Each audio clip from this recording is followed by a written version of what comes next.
یہ بات ہے قرآن کی۔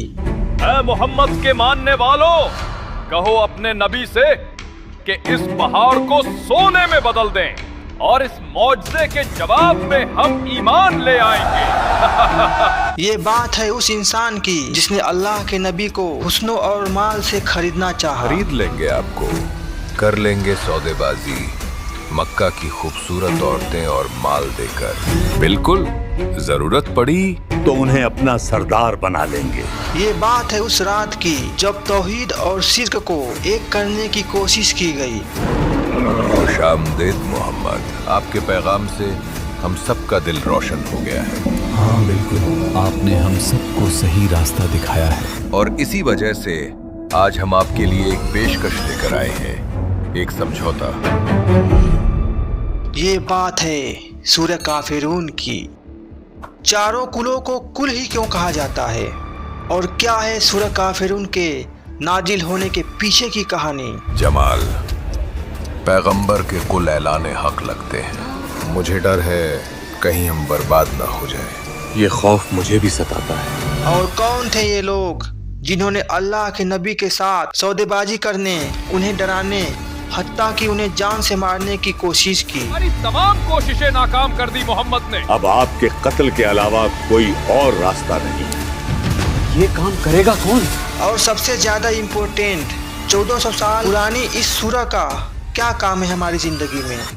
اعوذ باللہ من الشیطان الرجیم، بسم اللہ الرحمن الرحیم، قل یا ایہا الکافرون لا اعبد ما تعبدون۔ اسکالر کہتے ہیں کہ سورہ کافرون مکہ کے اس دور میں نازل ہوا جب مکہ کے سردار اپنے ہر ظلم، ہر چال کے باوجود ناکام ہو گئے۔ 4 دن سے تیرا یہ حال ہے، اب تو بول دے کہ عزا تیرا خدا۔ یہ قبیلوں کے سردار ایمان لائے ہوئے لوگوں پر ظلم کرتے ہیں، ان کے سینوں پر پتھر رکھتے ہیں، ان کے جسموں کو آگ سے دہکاتے ہیں، یہاں تک کہ انہیں اتنا پیٹتے ہیں کہ ان کے جسموں سے گوشت نکل آتے ہیں۔ بتا، کیا تو اب بھی نبی پر یقین رکھتا ہے؟ بول مردود۔ بلاؤ اپنے اس اللہ کو۔ ہر کوشش، ہر ظلم کے باوجود بھی جب مسلمان اسلام کی راہ سے نہیں ہٹے، تب مکہ کے سرداروں نے اپنا رخ بدل لیا۔ انہوں نے فیصلہ کیا آخری نبی محمد صلی اللہ علیہ وسلم کو خرید لیں گے۔ ہماری ہر چال بیکار ہو گئی، ہم نے انہیں شاعر کہا، دیوانہ کہا، سمجھ نہیں آتا اب کیا کریں۔ سب بیکار۔ عقل مندی اسی میں ہے کہ ہم انہیں حسن اور پیسوں کے دم پر خرید لیں۔ صحیح کہتے ہو اتبا، خرید لیں گے آپ کو مکہ کی خوبصورت عورتیں اور مال دے کر۔ بالکل، ضرورت پڑی تو انہیں اپنا سردار بنا لیں گے۔ خرید لیں گے۔ لیکن مکہ کے سرداروں کی یہ کوشش بھی بیکار ہو گئی۔ جسے اللہ نے کوثر عطا کر دی ہو، اسے کیا ہی کوئی خرید سکتا ہے۔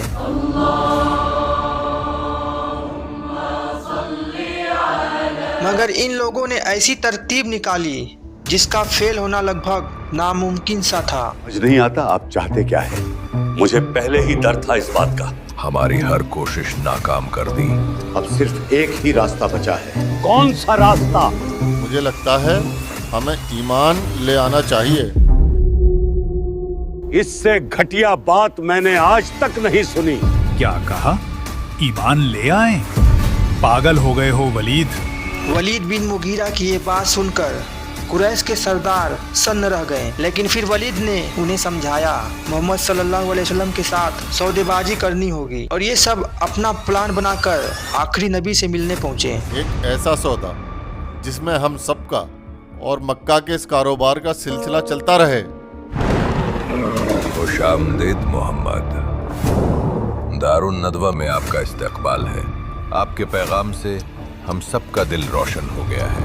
ہاں بالکل، آپ نے ہم سب کو صحیح راستہ دکھایا ہے، اور اسی وجہ سے آج ہم آپ کے لیے ایک پیشکش لے کر آئے ہیں، ایک سمجھوتا جس سے آپ انکار نہیں کر پائیں گے۔ انکار؟ آپ سنتے ہی حامی بھر دیں گے۔ ہم نے سوچا ہے کہ پورے 1 سال ہم آپ کے اللہ کی عبادت کریں گے، اور اس کے اگلے سال آپ ہمارے خداؤں کی عبادت کیجیے گا، اور یہ سلسلہ ایسے ہی چلتا رہے گا۔ کتنا خوبصورت خیال ہے۔